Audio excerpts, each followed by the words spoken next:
Hi guys, this is Carl from Freebeer here, and I'm going to be doing a rundown today of the new Battle Royale game by Ubisoft, Hyperscape. So the rules of Hyperscape is something that we've all seen before in other Battle Royale entries. There are 100 players who drop into the map, you're in squads of 3, and it's your job to be the last squad remaining.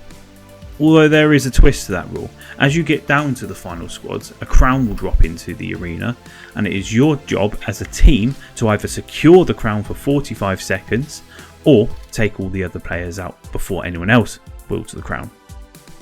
Like other Battle Royale games, Hyperscape does feature a shrinking map, although it's not done in the normal white circle shrinking format.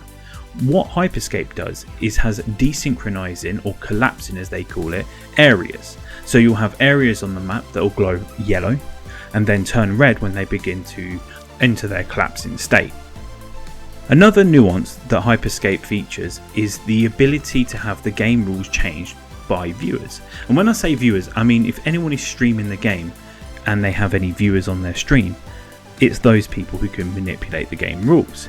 So they can do things such as add in a triple jump to all players, drop in loads of medikits, or even changing the world to an anti-grab style world, which ultimately changes the formula of every fight on a frequent basis.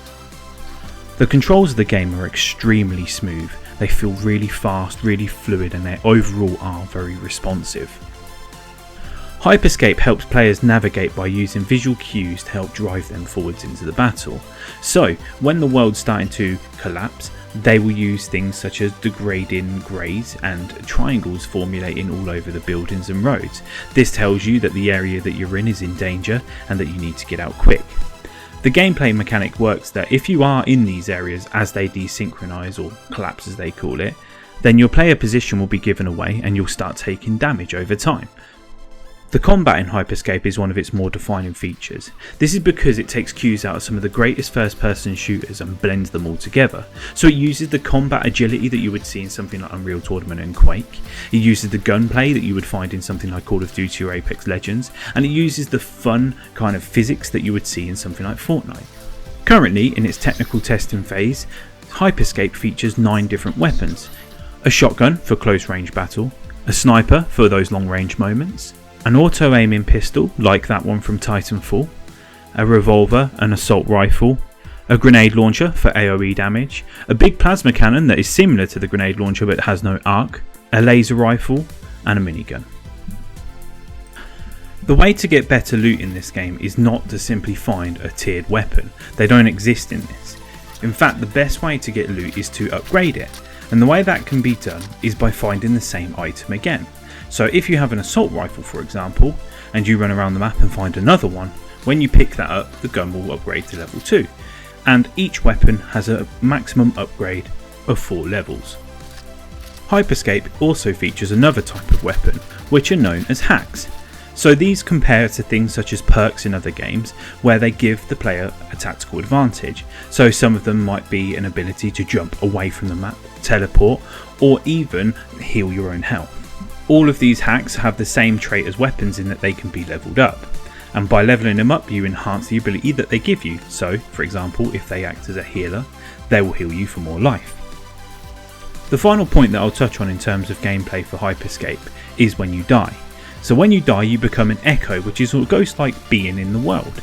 The echo can navigate, scout, and even tag areas, so they can point out weapons, enemies, and ultimately act as a layer of support to ensure their team isn't wiped out.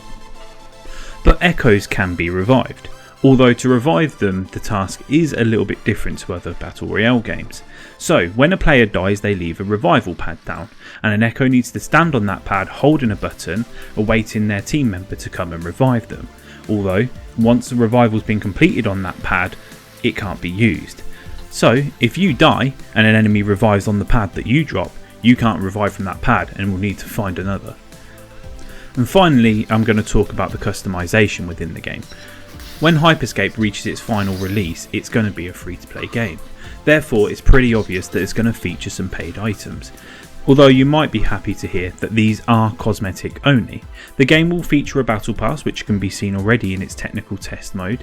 Although it's free at this point, it will not be free on release. Character customization in this game is going to be very similar to Fortnite, in that you pick a character that has a skin already transposed onto them.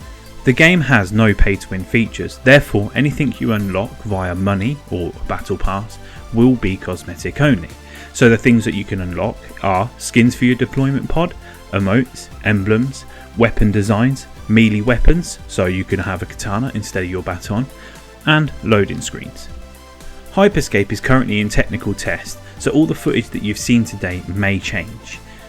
That's been our breakdown. Be sure to like, follow and subscribe to any of our channels. Again, you've been with Kyle from Freebit. Thank you for watching.